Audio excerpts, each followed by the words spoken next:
स्वागत है आपका भीम न्यूज इंडिया में। आप देख रहे हैं भीम न्यूज इंडिया। मैं हूं आपका दोस्त विनय कुमार सिंगर। कन्हैया कुमार का कहना है कि बिहार में इस बार सत्ता परिवर्तन होना जरूरी है। देखिए लड़ रहा था। फुटबॉल है जी, हैं? वोट ले लीजिएगा और जब मन करेगा तब लतिया दीजिएगा, हैं?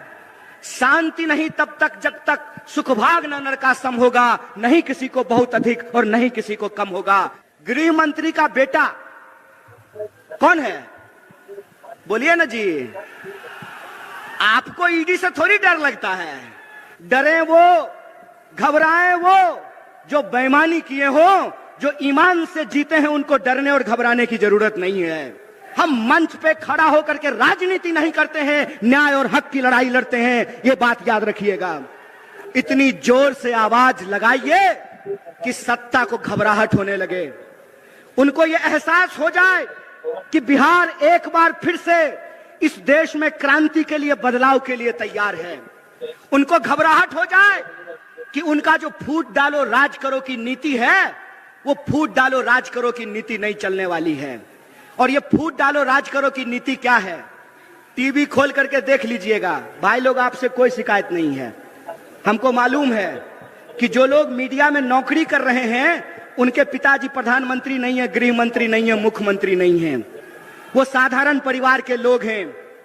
लेकिन जो मालिक हैं, वो मालिक इस देश के 140 करोड़ लोगों के साथ बेईमानी करने के लिए तैयार हैं। आप टीवी खोल करके देख लीजिए। टीवी आपका रिचार्ज कराया है आपने, रिचार्ज भरवाते हैं आप, लेकिन जब आप टीवी खोलेंगे तो आपके खिलाफ दिन भर बात की जाएगी। मोदी जी कहते हैं मोदी जी की गारंटी है। महाराज, भाजपा की गारंटी होती तो 1 मिनट के लिए मान भी लेते। मोदी जी की गारंटी है तो बिल्कुल भरोसा मत कीजिए।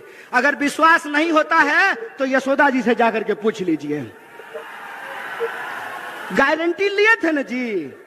अच्छा, यहां पे भी बहुत सारे लोग बैठे हुए हैं। अग्नि को साक्षी मान करके 7 फेरा ले करके, हिंदू रीति रिवाज से अग्नि को साक्षी मान करके 7 फेरा लेकर के 7 जन्म का वादा निभाने का गारंटी लिए थे ना मोदी जी। किए पूरा? किए पूरा? भाग गए ना छोड़ के। कोई गारंटी नहीं है इस आदमी का। इस आदमी का एक ही गारंटी है कि इस देश की धन संपदा को लूट करके अपने दोस्त के खजाने में पहुंचा देंगे।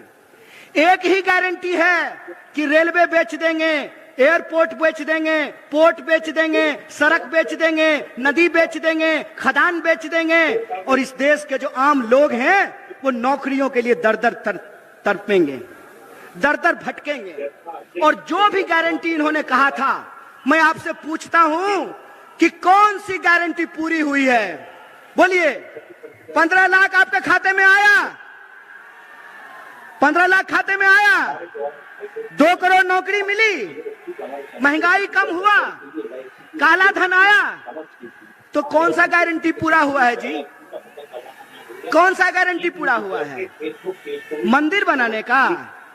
एक बात बताइए, मंदिर की बात चली है तो मैं भी एक बात कहना चाहता हूं। मेरा जन्म मिथिला की पावन भूमि पर हुआ है और मिथिला के लोग यह बात जानते हैं कि मिथिला की धरती माता जानकी की धरती है।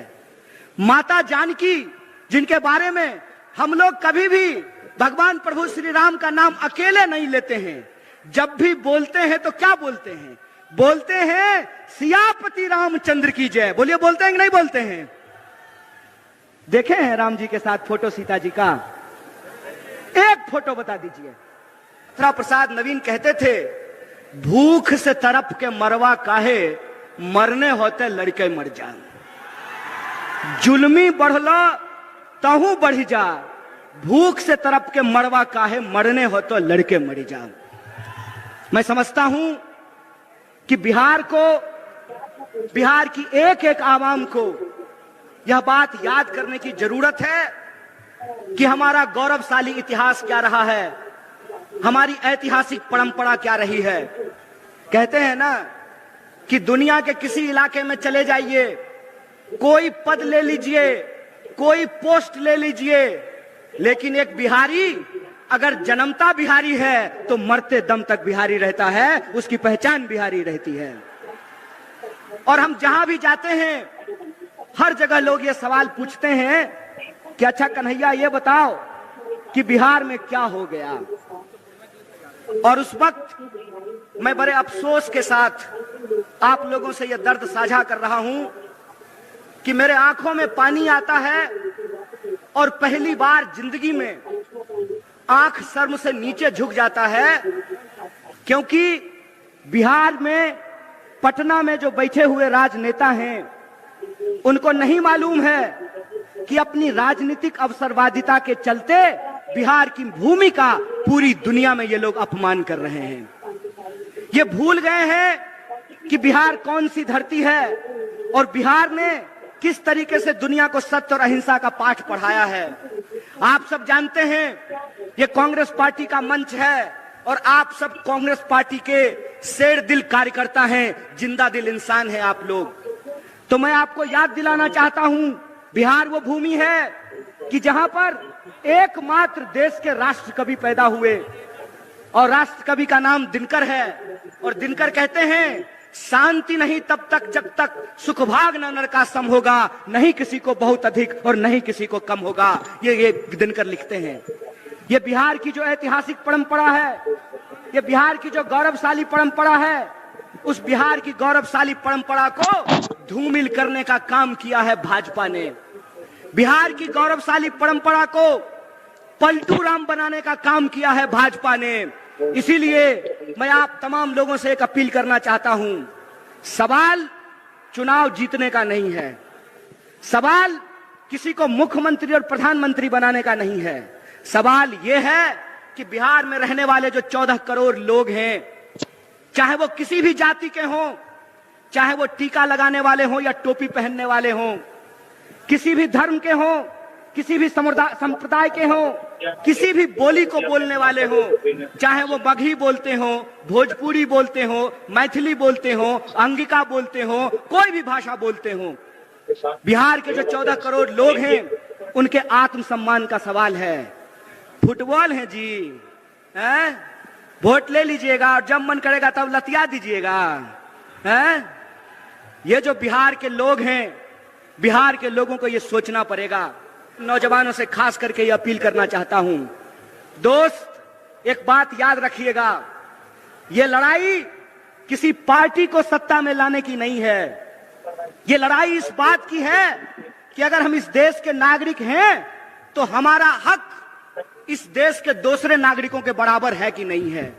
लड़ाई इस बात का है कि अगर इस देश में गृह मंत्री का बेटा कौन है, बोलिए ना जी, आपको ईडी से थोड़ी डर लगता है। अरे आप लोग तो ईमानदार लोग हैं। आपके घर पे अगर इनकम टैक्स वाला आ जाएगा तो उल्टे उसको चाय पिला करके जाना पड़ेगा। आपको घबराने की जरूरत नहीं है। डरे वो, घबराए वो जो बेईमानी किए हो, जो ईमान से जीते हैं, उनको डरने और घबराने की जरूरत नहीं है।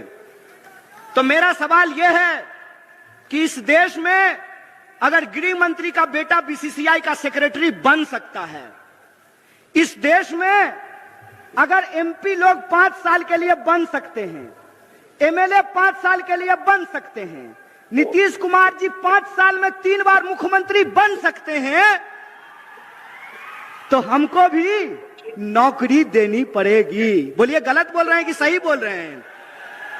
सही बोल रहे हैं ना।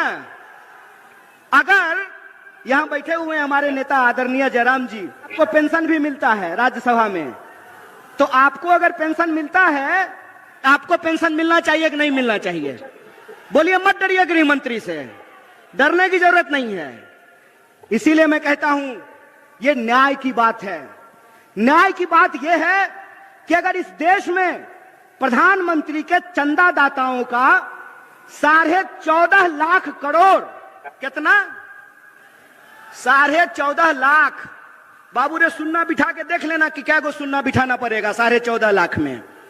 14.5 लाख करोड़ अगर प्रधानमंत्री के दोस्तों का कर्जा माफ किया जा सकता है, तो बिहार के भीतर भी मखाना उगाने वाले, मक्का उगाने वाले, धान उगाने वाले, गेहूं उगाने वाले और सब्जी उगाने वाले किसानों का कर्जा माफ करना पड़ेगा। बोलिए गलत बोल रहे हैं कि सही बोल रहे हैं? कॉर्पोरेट का कर्जा माफ कीजिएगा और किसान का कर्जा माफ नहीं कीजिएगा। बीसीसीआई का सेक्रेटरी बनेगा गृह मंत्री का बेटा और हमको जो है ठेके का नौकरी दीजिएगा। मंत्री बनेंगे 5 साल के लिए, प्रधानमंत्री बनेंगे 5 साल के लिए और अग्निवीर योजना के तहत हमको 4 साल का नौकरी दीजिएगा। 4 साल का नौकरी दीजिएगा। हम मंच पे खड़ा होकर के राजनीति नहीं करते हैं, न्याय और हक की लड़ाई लड़ते हैं, ये बात याद रखिएगा। और उसी न्याय की, हक की लड़ाई में मैं बिहार के नौजवानों से एक अपील करना चाहता हूं। दोस्त, घबरा करके आत्महत्या करने की जरूरत नहीं है। हम वो धरती हैं जहां चंद्रगुप्त पैदा हुए थे और मौर्य साम्राज्य ने सिकंदर तक को चुनौती दिया था। हम वो धरती हैं जहां हम सत्य और अहिंसा का पाठ भी पढ़ाते हैं। तो हमारे यहां दशरथ मांझी भी पैदा हुए कि एक छेनी हथौड़ी से पहाड़ काट करके रास्ता बना दिया था। हम उस बिहार के लोग हैं। इसीलिए बिहार के वासियों से कहना चाहता हूं, ए मेरे दोस्त, बिहार का धर्म है, बिहारी होने का धर्म है अपने हक और अधिकार के लिए संघर्ष करना। बिहारी होने का धर्म है कि 1942 में जब भारत छोड़ो आंदोलन हो रहा था तो बिहार का चप्पा चप्पा ब्रिटिश साम्राज्य के खिलाफ। आप देख रहे थे भीम न्यूज इंडिया।